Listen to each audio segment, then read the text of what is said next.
सर्वप्रथम मैं बात करूँगा, चूँकि 3 चरणों में परीक्षा होती है, प्रीलिम्स, मेंस और इंटरव्यू।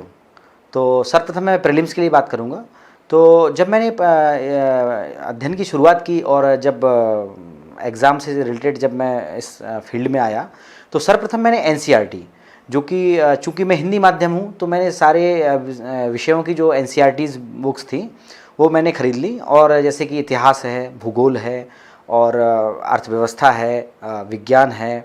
तो पहले एनसीईआरटी से मैंने एक ज्ञान जो मेरा एक बिखरा हुआ था उसको एक व्यवस्थित किया पहले। और उसके बाद फिर मैंने, चूँकि मैं जॉब करता था और मैं पिछले 10 वर्ष से लगभग जॉब कर रहा हूँ।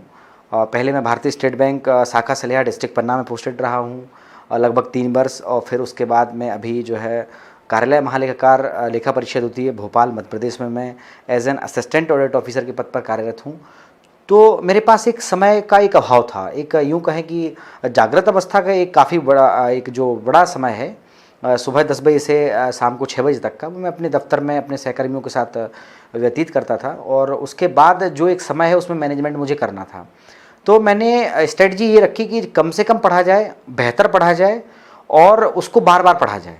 जहाँ तक मुझे लगता है कि जैसे कि हमने कई परीक्षार्थियों को देखा है कि बहुत सारा मटेरियल मार्केट से उठा लाते हैं घर में, और एक ही पता चला एक ही विषय की बहुत सारी बुक्स हैं। तो मैंने इस स्ट्रेटजी को बिल्कुल भी नहीं अपनाया, क्योंकि मेरे पास समय का भी अभाव था, या मेरी यूँ कहें वो एक मजबूरी थी। और दूसरा, मैंने उसी मजबूरी में एक अपना अवसर ये खोजा कि मैं कम से कम पढ़ूंगा, बेहतर पढ़ूंगा और जो भी बुक पढ़ूंगा उसको बार बार पढ़ूंगा। यूपी लोक सेवा आयोग में नौकरी पाने का सुनहरा अवसर। पढ़े भारत के टॉप एजुकेटर्स के साथ और पाए कंप्लीट स्टडी मटेरियल एक ही ऐप पर। Download entry now. तो सर्वप्रथम मैं जीएस की बात करूं तो एनसीईआरटी से शुरुआत करते हुए कुछ बुक्स मैं बता रहा हूं जो कि मैंने पढ़ी हैं। सबसे पहले इतिहास में एसके पांडे, जो कि हिंदी माध्यम के लिए अच्छी बुक्स हैं और मैंने उनको पढ़ा है। और भूगोल के लिए एक बुक है महेश बर्णवाल। तो और पॉलिटी यानी कि राजव्यवस्था के लिए लक्ष्मीकांत राइटर हैं, उनकी बुक है। और इसके बाद जैसे पर्यावरण है तो इसके लिए इराक भरूचा एक राइटर हैं, ब्लैक स्वान पब्लिकेशन की बुक है। इसके बाद जैसे अर्थव्यवस्था है तो उसमें मैंने रमेश सिंह की बुक पढ़ी है। तो ये जो इक्का दुक्का जो बुक्स हैं ना, ये केवल मैंने ये समझा कि एक जो सिविल से जो प्रश्न पुटअप किए जाते हैं, सिविल परीक्षा में जो भी प्रश्न रखे जाते हैं, केवल उनका एक जो ज्ञान या उनसे संबंधित जो भी एक नॉलेज हो उसको एक बांध दिया जाए। तो एक कंपाइल करने के लिए मैंने इन बुक्स को पढ़ा है। और बहुत कम मैंने बुक्स पढ़ी हैं, केवल और केवल उन बुक्स को बार बार पढ़ा है। और जहाँ कहीं मुझे प्रॉब्लम जाती थी तो मैंने वहाँ लिख लिख के उनका जो है अध्ययन किया है। और करंट अफेयर्स के लिए मैं कहना चाहूँगा कि एक ओनली आईएएस करके एक साइट्स है और एक चैनल है, मैंने उसको सब्सक्राइब कर रखा था। तो जीएस के लिए मैंने प्रीलिम्स में देखा कि जो घटना चक्र पब्लिकेशन का जो पूर्वावलोकन आता है वो काफ़ी हद तक एक जो कंपाइल जो हमारा नॉलेज है उसका एक कंपाइल करने में काफ़ी एक कारगर भूमिका अपना निभाता है। तो एनसीईआरटी के बाद सीधा मैं घटना चक्र पर आता था और प्रीलिम्स के लिए। और मेंस के लिए जो था वो मैंने बुक्स आपको पहले बताई दी हैं, जैसे हिस्ट्री में एसके पांडे, ज्योग्राफी में महेश बर्णवाल, और पॉलिटी में लक्ष्मीकांत, और इकोलॉजी में ब्लैक स्वान पब्लिकेशन की इराक भरूचा, और इकोनॉमिक्स में रमेश सिंह। तो ये सारी बुक्स जो थी वो मेरे मेंस के लिए। और मेंस के लिए मैंने क्या देखा कि जो जो सिलेबस मेरा था तो इसको मैंने जो भी यूट्यूब चैनल जैसे तमाम यूट्यूब पे वीडियो पड़े रहते हैं, सपोज़ करिए मुझे साइक्लोन समझना है तो साइक्लोन का मैंने जैसे यूट्यूब पे डाला, बहुत सारे हमें वीडियो निकल के आ गए, तो उनको मैंने ठीक से पढ़ा। और मैं यूँ कहूँ कि मोस्टली जो मुझे चीज़ें समझ में नहीं आती थी उस पर मैं यूट्यूब का सहारा लिया करता था। तो मैं कहूँ कि टेक्नोलॉजी का भी मैंने एक पर्याप्त सहारा लिया है। और ख़ासकर ऐसे एक्सपायरेंट ऐसे परीक्षार्थी जो बड़ी बड़ी कोचिंग संस्थान का सहारा नहीं ले सकते, वहाँ नहीं जा सकते किसी भी कारणवश, जैसे कि जो कुछ मेरे जैसे हैं जो कि जॉब करते हैं, एक पूरा दिन जो है उन्हें अपने ऑफिस में देना है, एक ईमानदारी से लगन से अपना काम करना है। और कुछ ऐसे भी परीक्षार्थी होते हैं जो गांव देहात में रहते हैं या उनके पास आर्थिक अक्षमता है, एक अभाव है, आर्थिक अभाव है, या वो और भी विशेष कारण हो सकते हैं, उन कारण जो दिल्ली, प्रयागराज या फिर जो अच्छे अच्छे संस्थान हैं वहाँ जाके कोचिंग नहीं ले सकते, तो उनके लिए भी मैं कहूँगा कि आज वर्तमान में हर हाथ में एक फ़ोन लगभग पहुँच चुका है और डेटा है, डेटा भी पर्याप्त आसानी से उपलब्ध हो जाता है। तो आप जो भी ऐसे टॉपिक्स हों जो आपको क्लियर कट समझ में नहीं आ रहे हैं और बुक्स से आप सहारा ले रहे हैं फिर भी समझ में नहीं आ रहे हैं, तो आप यूट्यूब के सहारे उनको देखें और पर्टिकुलर टॉपिक तैयार कर लें। तो मैं कहूँ कि जो एक टॉपिक्स थे जहाँ जहाँ मुझे समझ में नहीं आता था, तो वो मैंने इससे लगभग तैयार किए, यूट्यूब से तैयार किए। मेरे मित्र श्री पंकज पांडे जो कि देवरिया से थे, उनके पास मैंने हिंदी कुछ अच्छे नोट्स देखे, तो मैंने उनसे बात किया, तो उनसे फ़ोटोकॉपी मैंने करा लिया था। तो और इसके अलावा एक आदित्य पब्लिकेशन की एक बुक आती है जिसमें 20 से 25 साल पुराने उत्तर प्रदेश लोक सेवा आयोग द्वारा आयोजित जो विभिन्न परीक्षाएं होती हैं उनमें हिंदी के जो भी प्रश्न होते हैं उनका एक विधिवत, एक व्यवस्थित उनका एक आंसर उसमें सॉल्यूशन दिए गए हैं। तो वो बुक काफ़ी अच्छी लगी हमें, तो हिंदी मैंने वहाँ से तैयार की। और ऐसे के लिए मैं कहूँगा कि जैसा जो मैं करंट में पढ़ता था, जो ओनली IAS जो एक चैनल यूट्यूब चैनल है, मैं उससे जो पढ़ता था, तो मुझे किसी विषय पर, जैसे कोई सामाजिक विषय है या फिर कोई जैसे साहित्यिक विषय है, कुछ उस पर कुछ अच्छे जो कुछ हमें कोट्स लगे, कुछ अच्छा मिला, तो उसकी मैं एक डायरी अलग से बनाया था जो कि विशेषकर ऐसे निबंध के लिए ही मेरे लिए कारगर थी। और उसके बाद यूँ कहें कि संस्कृत विषय को लेके मैंने इस बार वर्ष 2018 वाले एग्ज़ाम में मैंने प्रैक्टिकल किया ऐसे में, जो कि ऐसे है कि उसमें से कुछ मैंने कोट्स निकाले संस्कृत से, जैसे कि जो कोट्स बहुत अच्छे थे, प्रेरणादायी थे और काफ़ी शिक्षाप्रद थे। जैसे कि जब बात कर्म की हो तो कर्मण्येवाधिकार अस्ति मा फलेषु कदाचन, अर्थात आप कर्म कीजिए, फल की इच्छा मत कीजिए, फल जो है ईश्वर आपके जो भी कर्म है उसके अनुसार देगा आपको। जब बात एक सत्य की हो तो सत्यमेव जयते, जब बात पर्यावरण की हो तो जीवो जीवम जीवते, इसका अर्थ है कि एक जीव से दूसरे जीव का जीवन है। अर्थात यदि पर्यावरण में यदि हम पेड़ों की रक्षा नहीं करेंगे, पेड़ों को बचा के नहीं रखेंगे, तो हमारा भी जीवन अस्त व्यस्त हो जाएगा। निस्संदेह पेड़ों से ही हमारा जीवन है। जब बात आपके मातृभूमि की हो तो जननी जन्मभूमिश्च स्वर्गादपि गरीयसी। ऐसे ही मैंने बहुत सारे कोट्स निकाले, करीबन मुझे लगता 15 से 20 कोट्स, जो यथास्थिति और यथोचित जिनको रख सकते थे अपने आंसर्स में और उनको डिफाइन भी कर सकते थे। मैंने कोट्स जो है ऐसे में डाले, जैसे कि बात अगर सामाजिक उत्थान में नारी उत्थान की हो तो यत्र नारेस्तु पूज्यन्ते रमन्ते तत्र देवता। तो मैंने ये देखा कि जहाँ जहाँ जो कोट्स मुझे संस्कृत के अच्छे लगे, मैंने उनको यथास्थिति और यथोचित उन्हें रखा और उनको एक डिफाइन भी किया। तो मुझे ऐसा लगा कि ऐसे में शायद ये चीज़ें काफ़ी कारगर हुई हैं। तो ऐसे की रणनीति मैंने आपसे शेयर की है। और GS4 जो कि सामान्य GS1, GS2, GS3, GS4 पे मैं थोड़ा कहना चाहूँगा, क्योंकि मैंने संस्कृत का कुछ प्रयोग GS4 में भी किया है। GS4 पेपर वो होता है जैसे हम एथिक्स बोलते हैं, तो एथिक्स में जनरली देखा जाता है कि जो नीति शास्त्र है, ईमानदारी, कर्तव्यनिष्ठा है ना, या जो भी केस स्टडी आते हैं, तो मैंने उन सब में क्या देखा कि जो आपकी प्रैक्टिकल नॉलेज है वो काफ़ी मायने रखती है अपेक्षा जैसे आप बुक्स पढ़ते हैं। जैसे कि मैंने एक लेक्सिकॉन की बुक आती है, मैंने वो हिंदी इंग्लिश दोनों माध्यम में है, तो मैंने हिंदी की खरीदी थी चूँकि मैं हिंदी माध्यम से हूँ। तो मैंने उस बुक को भी पढ़ा, उससे जो भी डेफिनेशन थे उनको देखा समझा, लेकिन मैंने जो एक प्रैक्टिकल नॉलेज थी, जो प्रैक्टिकलिटी थी, मैंने वो आंसर्स में रखी है अपने। तो मैं यूँ कहूँ कि मैंने कुछ संस्कृत के कोट्स, और मैंने एक छोटा सा काम और किया था कि जैसे जो हमारे महापुरुष हुए हैं, जैसे कि महात्मा गांधी, स्वामी विवेकानंद, दयानंद सरस्वती और बाबा साहेब अम्बेडकर, और जैसे जो और भी महापुरुष हुए हैं, मैंने उनके लगभग 4 से 5 कोट्स प्रत्येक महापुरुष के मैंने एक सेलेक्ट किए।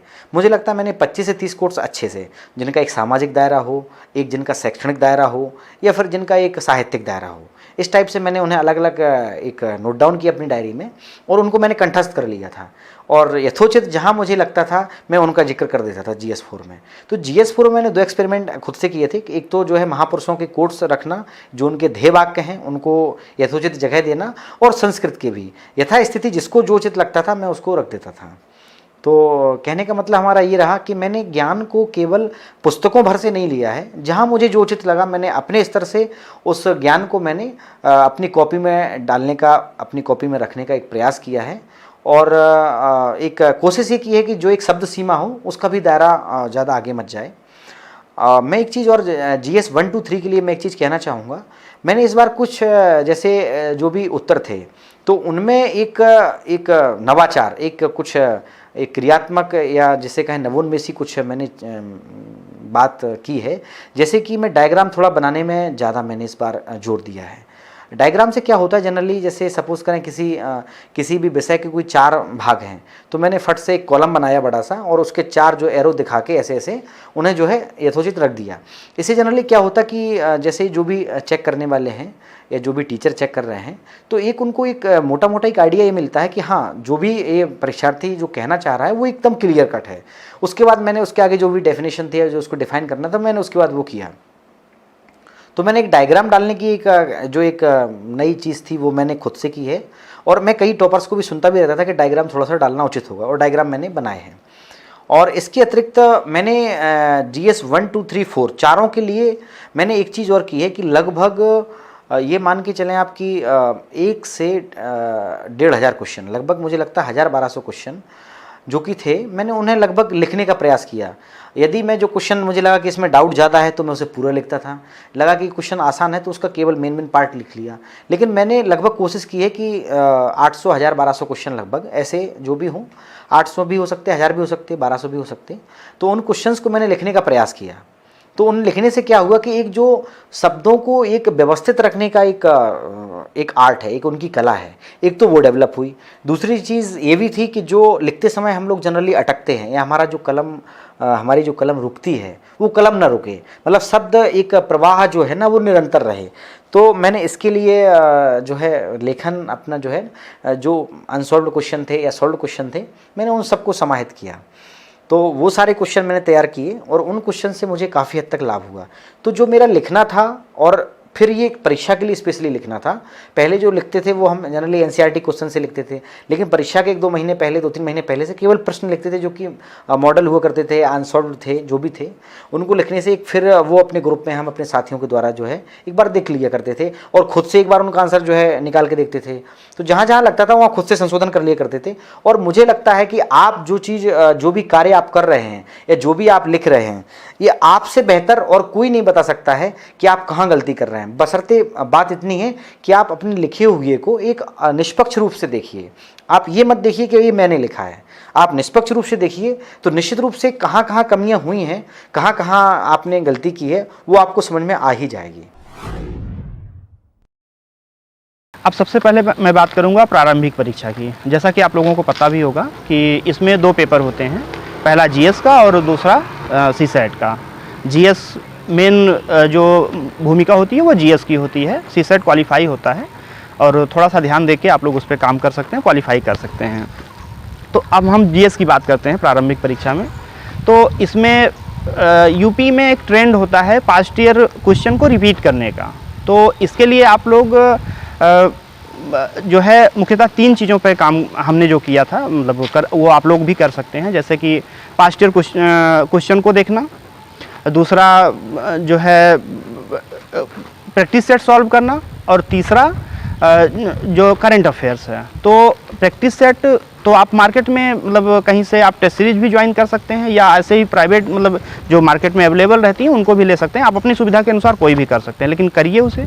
दूसरी बात होती है कि पास्ट ईयर क्वेश्चन जो होते हैं तो ऐसे आप ईयर वाइज खरीद सकते हैं, सेक्टर वाइज भी मिलते हैं, लेकिन हमने जो किया था वो घटना चक्र जो आती है उनकी प्रारंभिक परीक्षा के लिए आती है, लगभग 8-9 बुकें होती हैं, 7 या 8 बुकें होती हैं, उन पर हमने मैक्सिमम फोकस किया था। और उसके बाद क्वेश्चन जो प्रैक्टिस सेट होते हैं उन पे काम किया था। और CSAT के लिए भी पास्ट ईयर क्वेश्चन पे आप ध्यान दे सकते हैं, उसके माध्यम से आपका मतलब जो मिनिमम मार्क्स हैं वो क्वालिफाई कर सकते हैं आप। और अब बात करते हैं मुख्य परीक्षा की। जैसे कि आपको पता होगा कि मुख्य परीक्षा ही मेन होती है, 1500 नंबर की होती है, 8 पेपर में डिवाइड होती है, जिसमें हिंदी, एसए और 4 पेपर GS के, फिर ऑप्शनल ये चीज़ें होती हैं। तो अब हम एक एक करके इन चीज़ों पे बात करते हैं। हम एसए और हिंदी को लेके बात करते हैं। एक चीज़ मैं कहना चाहूँगा, मैं 2015 से PCS में मेंस दे रहा हूँ, बट इंटरव्यू हमारा जो हुआ था 2018 में हमने पहला इंटरव्यू दिया था और 2019 में मेरा मेंस नहीं क्लियर हुआ और 2020 में मैं यहाँ पे पहुँचा। तो 2015 के बाद, चूँकि पहले यूपीपीसीएस का सिलेबस यूपीएससी से अलग था और मेरा जो मेन फोकस था वो यूपीएससी के तैयारी पर था। तो 2018 से जब तैयारी हुई, मतलब दोनों का सिलेबस सेम हुआ, तो मुझे एक एडवांटेज मिला वहाँ पे, और उसके बाद मैं तैयारी को अपनी बेहतर कर पाया। यहाँ पे 2018 में भी मेरे जो नंबर थे वो एसए और हिंदी में उतने अच्छे नहीं थे। तो चूँकि एक अच्छा रैंक लाने के लिए आपको हर पेपर में काम करना होगा, अच्छा काम करना होगा। तो हमने हिंदी और एसए को बेहतर करने के लिए प्रज्ञा प्रवाह channel doctor CL Tripathi ji के निर्देशन में होता है, मैंने उनके निर्देशन में काम किया और उनकी कई वीडियोज अवेलेबल हैं, उनसे सीख लेते हुए और तैयारी की। एसए के लिए और हिंदी के लिए मैं पास्ट ईयर जो क्वेश्चन पेपर हैं उन पे काम करना अच्छा समझता हूँ। और एक एसए, खासकर एसए में आपकी जो प्रैक्टिस होती है उसको बखूबी आप लोग कर सकते हैं। तो जैसा कि मैंने किया था, मैं हर संडे को 1 या 2 एस्से लगा देता था और उसको लेके मैं फोकस करता था। एक कभी कभी आपको हो सकता है कि ऊबन हो, आप ना कर पाएँ बेहतर, तो इसके लिए आप ग्रुप में काम कर सकते हैं। जैसा कि हमने बताया कि 3 लोग, हम विद्युत्मा जी और मनमोहन भैया और शिवनाथ जी, 3-4 लोग ये मिलके, तो हम कोई टॉपिक चूज करते थे और कि हमें इस पे काम करना है। फिर हम लोग उसको एक दूसरे के ऐसे को एनालिसिस करते थे और उसके बाद एक दूसरे को सजेस्ट करते थे कि यहाँ पे हमें काम करना है। तो इससे हमें बड़ी सहायता मिली थी। अब हम आते हैं जीएस पे, GS first paper. GS first paper में भूगोल, इतिहास और जो सोसाइटी है, ये सब टॉपिक होते हैं। तो हमने इसके लिए जो सिलेबस है, सिलेबस के हर पॉइंट्स को अच्छे से, मतलब अच्छे से उनको मेंशन किया, लिखा, छोटे छोटे फॉर्म में उसको लिखा और उनको बार बार रिवाइज किया। कुछ रेफरल बुकें हैं, जैसे भूगोल के लिए हमने सविंद्र सिंह से टॉपिक चूज किया, सविंद्र सिंह की बुक से, भौतिक भूगोल जो है उनका, उससे टॉपिक चूज किया। इतिहास के लिए कोचिंग के नोट्स थे, द काउंसिल कोचिंग से मैं जुड़ा रहा और वहाँ की नोट्स को हमने रिवाइज किया था।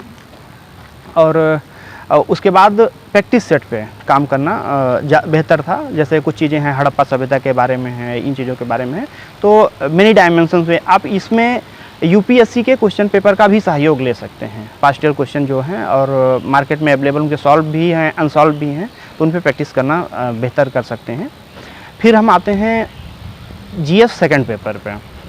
जीएस सेकंड पेपर में जैसा कि आपको मालूम है कि पॉलिटी और आईआर ये मुख्य पार्ट हैं उसके। तो पॉलिटी के लिए आप लक्ष्मीकांत को देख सकते हैं, अच्छी बुक है, या आप क्या बोलते हैं, डीडी बसु को भी ले सकते हैं, लेकिन डीडी बसु थोड़ा टिपिकल पड़ती है। लक्ष्मीकांत इजी बुक है, अच्छी बुक है, वहाँ से आप काम कर सकते हैं। हमने दोनों बुकें पढ़ी थी। और उसके बाद आईआर के लिए आईआर का जो पोर्शन होता है मुख्यतः करंट पे आधारित होता है। तो करंट घटनाओं के लिए हमने विजन की जो मंथली मैगजीन आती है उनको साथ में लिया था। और उसके बाद हम पास्ट ईयर क्वेश्चन को देखे, यूपीएससी के क्वेश्चन देखे और उसके बाद प्रैक्टिस करके यहाँ तक पहुँचा। दूसरी बात, आंसर राइटिंग में आप केवल पैराग्राफ में लिखेंगे या डायग्राम पे ज़्यादा फोकस करेंगे तो ये चीज़ें आपके लिए बेहतर नहीं होंगी। इनका एक उचित मिक्सचर होना चाहिए। आप डायग्राम में भी चीज़ों को रखें, अपनी बात रखें, और पैराग्राफ में भी रखें, ये चीज़ें ज़्यादा बेहतर होंगी। और पर क्वेश्चन को जैसे कि 3 पार्ट में होते हैं, एक इंट्रो होता है, मेन पार्ट होता है और कंक्लूजन होता है। तो इंट्रो में आप कोई भी एक घटना उठा सकते हैं, कुछ आर्टिकल उठा सकते हैं, जैसे भी, मतलब जो उससे संबंधित चीज़ें हैं, मतलब अपने क्वेश्चन को अलग करने के लिए। ये सामान्य क्वेश्चन, मतलब अन्य लोगों से आपको अलग करेंगे, तो उसको कर सकते हैं। मेन पार्ट में ऐसा, मतलब कुछ कर सकते हैं जो करंट की घटनाएं हैं या जो उससे संबंधित अन्य चीज़ें हैं, डाटा हैं, इनको यूज करिए। कंक्लूजन खास भूमिका रखता है। कंक्लूजन में आप जो है डाटा का यूज करें, जैसा कि और एक अपना सजेशन रखें, आपका क्या सजेशन है। एसडीजी बहुत इम्पोर्टेंट है, ये आपको सभी पेपर में काम आएगा। अब हम बात करते हैं इंटरव्यू की। तो इंटरव्यू में जैसा कि जो आपकी पहले की तैयारी है, मेन चीज़ तो वो होती है, लेकिन इसमें आपका एक्सप्रेशन और जो बॉडी लैंग्वेज होता है वो चीज़ें बहुत मायने रखती हैं। तो इसको आप डेवलप करने के लिए मॉक इंटरव्यू ले सकते हैं, चीज़ों को तैयार कर सकते हैं और अपने दोस्तों से इस पे बात करिए, जितना हो सके आप उनसे बात करिए। आप अपने अंदर की हिचकिचाहट को दूर करने के लिए आप शीशे का सहारा लीजिए, शीशे के सामने बैठिए, खुद से बात करिए। ये सबसे बेहतर है इंटरव्यू को तैयार करने के लिए। आप जितना अच्छा वहाँ पे प्रैक्टिस करेंगे उतना अच्छा आपका इंटरव्यू एक्सप्रेशन वो आपका बेहतर करेगा। आप जब खुद से बात करते हैं सबसे अच्छा आप होंगे कि आप अपनी गलतियों को कैसे संभालते हैं। तो हमने मॉक इंटरव्यू भी दिया यहाँ प्रयागराज में, कई कोचिंगों में हमने मॉक इंटरव्यू भी दिया था, बट जो हमारा मेन फोकस था वो अपने को खुद को डेवलप करने पे। मैंने दोस्तों से बात की, शीशे के सामने बैठा, ये 2 चीज़ें हमने की थी।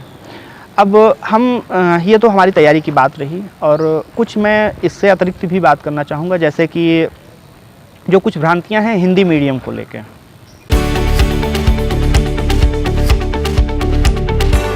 Pearson India's content in civil services is known for being the world class.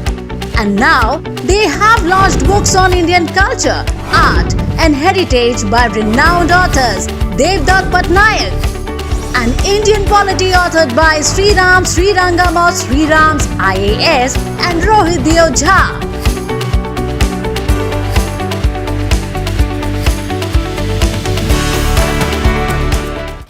तो हिंदी मीडियम तो मतलब जैसे एक है भी, ऐसा चीज़ें दिख भी रही हैं कि इंग्लिश मीडियम के रिजल्ट इस समय बहुत ज़्यादा आ रहे हैं, हिंदी मीडियम के कम। तो एक मतलब लोगों में ऐसा भ्रम भी हो चुका है हम लोगों में कि हिंदी मीडियम को मतलब बाइकाट किया जा रहा है या उनके साथ भेदभाव किया जा रहा है। एक समय तक मैं भी ऐसा सोचता रहा, लेकिन मुझे जो लगा, चूँकि हमने यहाँ पे एक अच्छी रैंक हासिल की है, तो मुझे जो लगा कि आप हिंदी मीडियम को कोसिए, इससे बेटर ये होगा कि आप अपनी कमियों को तलाशिए। हमने कमियों को तलाशा, चूँकि पहले मतलब किस कारण से हमारे रिजल्ट नहीं आ रहे हैं, उनको अगर आप देखेंगे उनमें कमी क्या रह रही है, आप इसके लिए टॉपर्स के जो सजेशन हैं उनको ले सकते हैं। आप यूपीएससी के जो टॉपर्स की नोट्स हैं उनको पढ़ सकते हैं, अपने जो मित्र हैं उनसे एनालिस कर सकते हैं, या जो क्वालिफाई कर चुके हैं उनसे मिल सकते हैं कि वो कैसे पढ़ते हैं, किन चीज़ों पे काम करते हैं। तो इस चीज़ को लेके आप, तो मेरे अनुसार मीडियम का कोई भेदभाव नहीं है, बस ये चीज़ है कि आप बेहतर करेंगे तो नंबर बेहतर मिलेंगे आपको।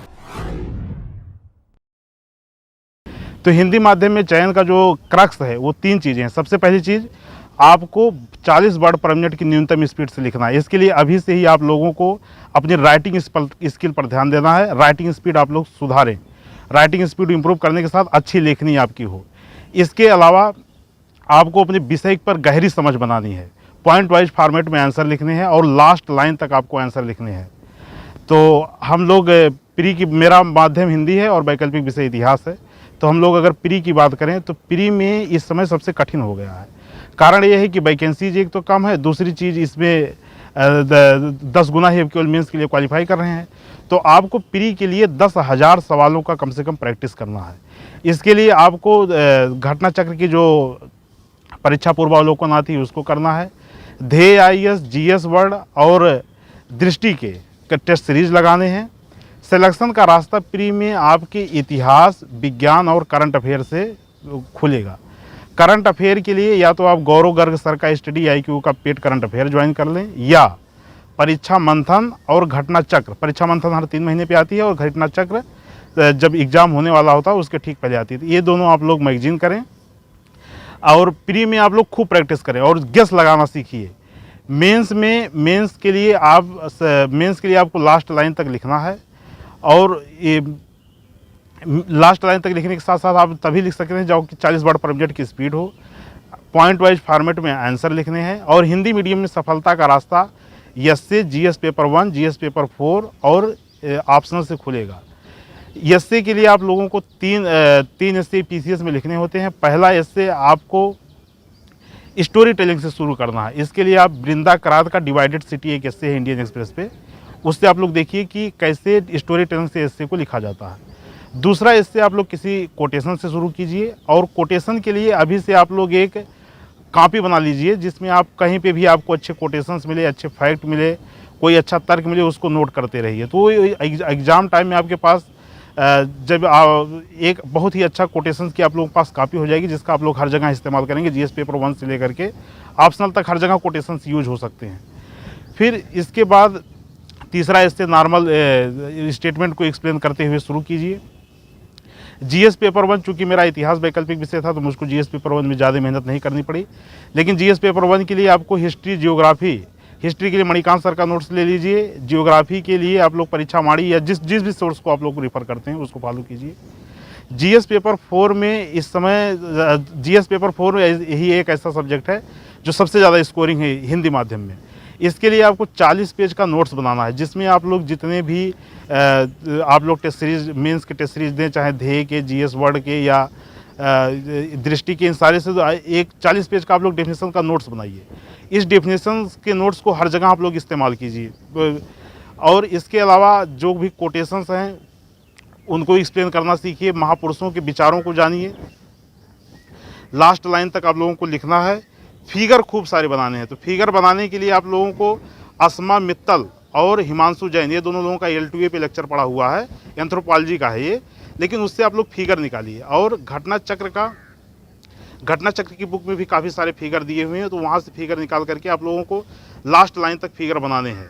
तो सबसे पहले आप पहले आधे घंटे में जब आपको क्वेश्चन पेपर मिले उसके आधे घंटे में क्वेश्चन नंबर 1 से लेकर के क्वेश्चन नंबर 5 तक आधे घंटे से 45 मिनट में कंप्लीट करिए।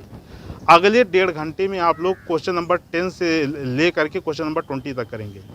फिर बचे हुए आधे घंटे में क्वेश्चन नंबर 5 से 9 और किसी भी कीमत के पास आपके पास करीब 10 मिनट का क्वेश्चन 10 मिनट का टाइम बच जाए, जिससे आप लोग जो भी कमियां रह गई हैं उसको कहीं पे कोटेशन लिखना है, कहीं पे कुछ और डाटा ऐड अप करना है, ये सारी चीज़ें कर लीजिए। इसमें जो मेरा प्रयास था वो तीसरा प्रयास था, ये भी मैं आपके साथ आपको बता देती हूँ। तीसरे प्रयास में मुझे सफलता प्राप्त हुई है। अब अगर प्रारंभिक परीक्षा की बात की जाए तो प्रारंभिक परीक्षा में भी दो स्टेप होते हैं। एक होता है जनरल स्टडीज फर्स्ट का पेपर और दूसरा होता है जनरल स्टडीज 2 का पेपर, दोनों पेपर। और दोनों पेपर की अब तैयारी कैसे की जाए, ध्यान दीजिएगा। इनमें कुछ किताबें ऐसी हैं जो मैं आपके साथ डिस्कस करना चाहूंगी, जो हमारी मुख्य परीक्षा में भी हमारे लिए काम करेंगी और प्रीलिम्स में भी हमारे लिए महत्वपूर्ण भूमिका निभाती हैं। जैसे सबसे पहले ध्यान दीजिएगा कि इसमें कुछ सब्जेक्ट हैं, बेसिक सब्जेक्ट। मैं जनरल स्टडीज फर्स्ट की पहले आपके साथ बात कर रही हूँ। जनरल स्टडीज फर्स्ट में अगर देखा जाए तो इसमें कुछ ट्रेडिशनल सब्जेक्ट हैं जिनका मेन रोल रहता है प्रारंभिक परीक्षा में।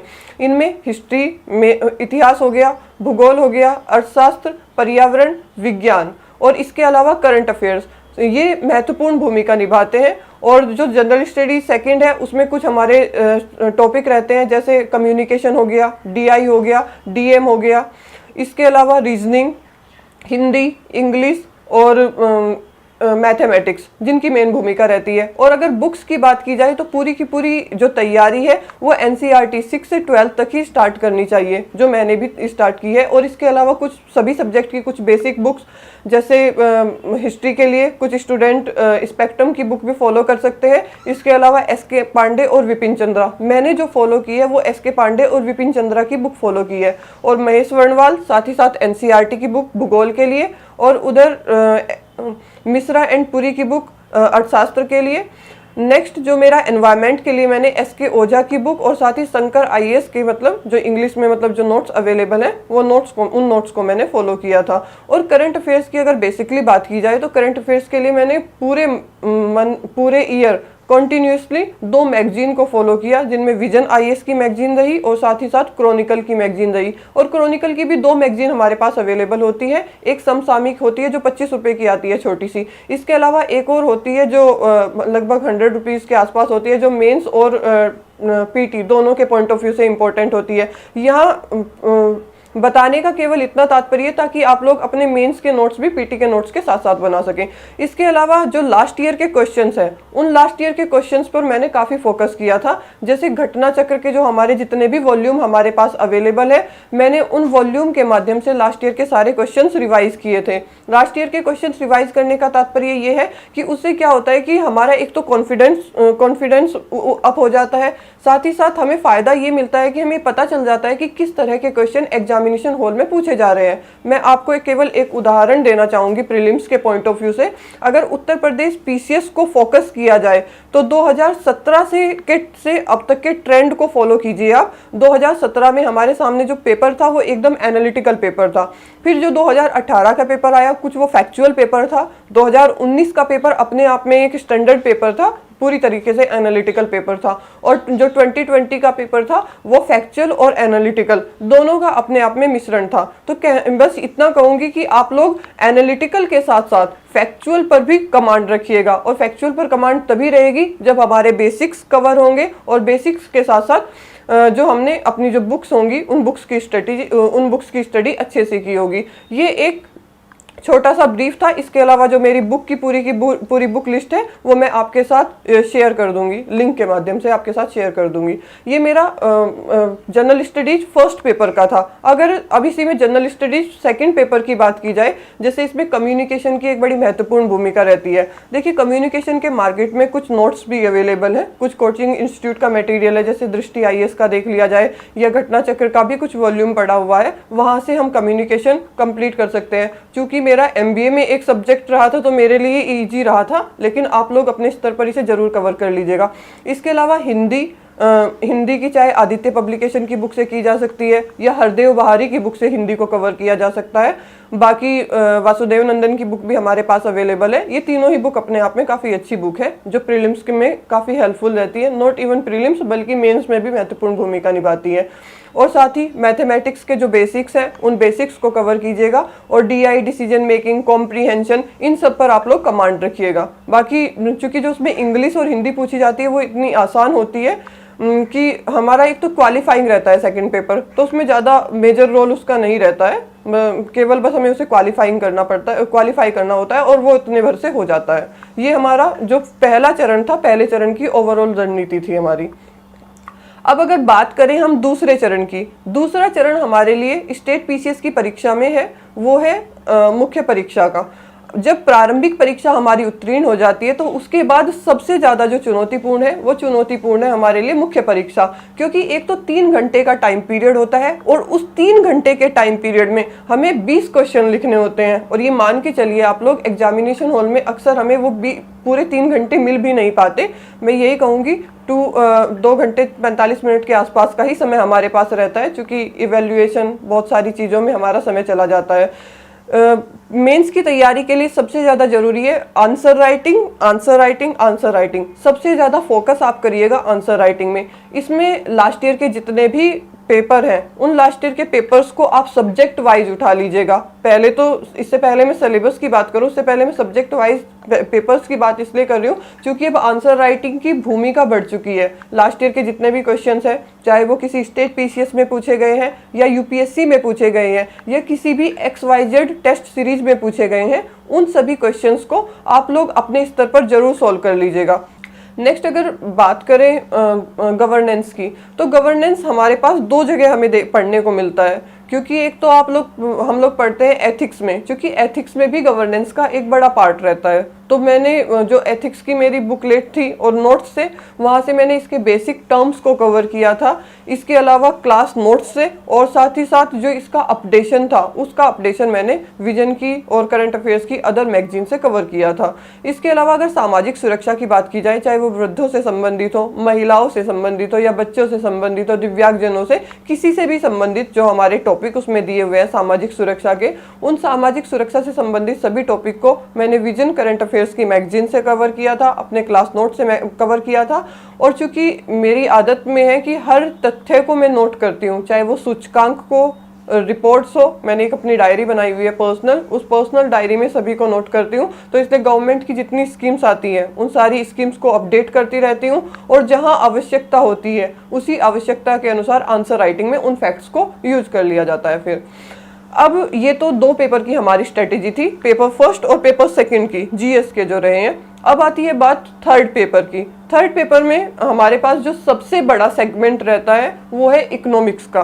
देखिए, इकोनॉमिक्स का के लिए मार्केट में बहुत सारी बुक अवेलेबल है, जैसे रमेश सिंह है, मिश्रा एंड पुरी है, लाल एंड लाल है। इसके अलावा बहुत सारे टीचर्स के नोट्स भी अवेलेबल है, लेकिन जो मैंने फॉलो किया वो मिश्रा एंड पुरी की बुक को किया था मैंने फॉलो, क्योंकि मेरा इकोनॉमिक्स मेरा बैकग्राउंड भी रहा है, तो मुझे कोई प्रॉब्लम नहीं थी उसमें इतनी ज़्यादा। इसके अलावा जो मैंने ज़्यादा उसके ऊपर फोकस किया, बेसिक्स उसके कंसेप्ट क्लियर करने के बाद, मैंने उसमें करंट अफेयर्स के मुद्दों पर ज़्यादा फोकस किया था।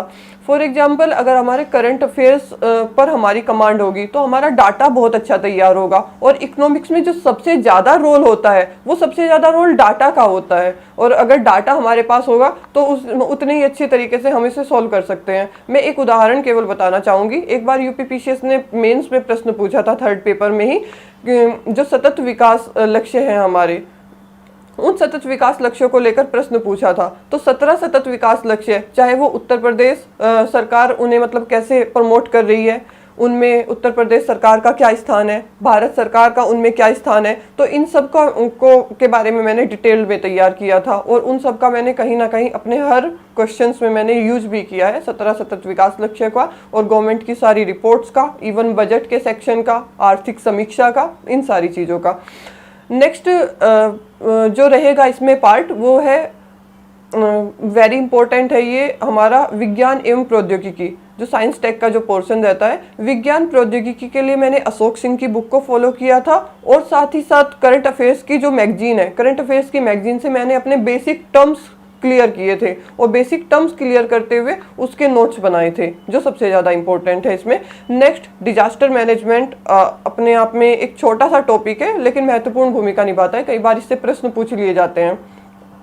तो इसमें भी मैंने अपने क्लास नोट्स प्लस जो भी मेरा करंट की जो विजन की मैगजीन थी, उनसे मैंने अपने नोट्स बनाए थे, जो इसमें मतलब महत्वपूर्ण है। नेक्स्ट इसमें एक और टॉपिक है, वो है इंटरनल सिक्योरिटी का। इंटरनल सिक्योरिटी भी मैंने मतलब करंट की मैगजीन से ही अपना कवर किया था, और साथ ही साथ आशीर्वाद सर के नोट्स से, और अपने क्लास नोट्स, इन सब से मैंने अपना कवर किया था।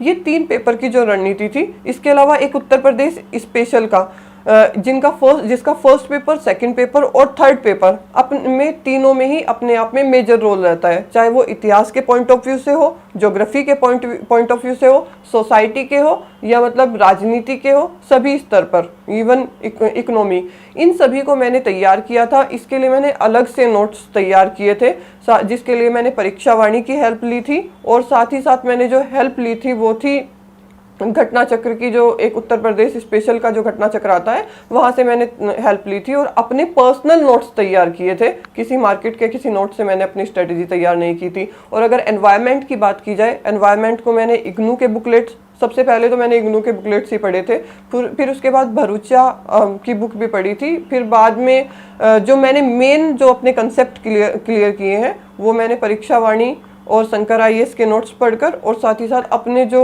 वर्तमान में जो करंट अफेयर से रिलेटेड जो भी मुद्दे चल रहे हैं, उनके अपने सेल्फ नोट्स बनाए थे, वहां से मैंने अपना कवर किया है। ये 3 पेपर की GS फर्स्ट, सेकंड और 3rd की हमारी स्ट्रेटेजी है।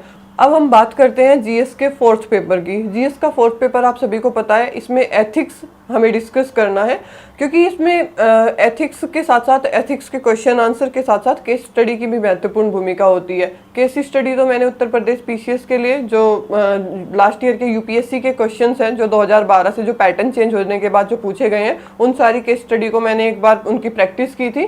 साथ ही मैंने एथिक्स में जो बेसिक टर्म्स हैं, उन बेसिक टर्म्स को क्लियर किया था, और टर्म्स को क्लियर करने के बाद मैंने उन्हें अपने शब्दों में मतलब डिफाइन करने का प्रयास किया था, ना कि किसी बुकिश लैंग्वेज में, क्योंकि बुकिश लैंग्वेज कभी एग्जामिनेशन हॉल में जा ही नहीं पाती। और साथ ही साथ जो सबसे ज़्यादा मैंने फोकस किया था, वो फोकस किया था एग्जाम्पल्स के ऊपर, कि किसी भी डेफिनेशन को बताने के बाद उस डेफिनेशन का उदाहरण जरूर बताया जाए। और ध्यान दीजिएगा, कोशिश करिएगा कि कोई लेटेस्ट ही उदाहरण रखिए, क्योंकि हमारे पास बहुत सारे उदाहरण हैं। यूपी लोक सेवा आयोग में नौकरी पाने का सुनहरा अवसर, पढ़े भारत के टॉप एजुकेटर्स के साथ और पाए कंप्लीट स्टडी मटेरियल एक ही ऐप पर। Download entry now. अब हम बात करते हैं 4th पेपर की स्ट्रेटेजी की।